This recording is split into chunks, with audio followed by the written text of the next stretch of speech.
Быйыл Донбастан 12 укучы Татарстанда бердәм һәм гомуми дәүләт имтиханнарын тапшыра. Бу хакта министрлар кабинетында узган брифингта Мәгариф һәм фән министры хәбәр итте.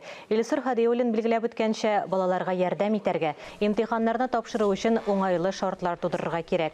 Республикада рус теле, математика, физика, химия һәм җәмгыять белеме фәннәреннән 9 укучы 100 балл җыйган. Бу күрсәткечләр беренче чиратта Татарстанда бердәм дәүләт имтиханнарын вакытыннан алдан тапшыруга кагыла.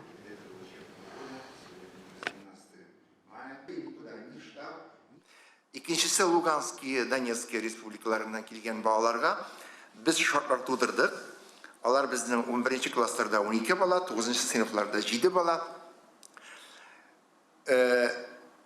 Ничек менә шу арадаш дип әйтик мисаң инде промежуточная аттестация менә шушының буенча без алар имтиханга кертеп, бердәм дәүләт имтиханын бирергә алар әзер.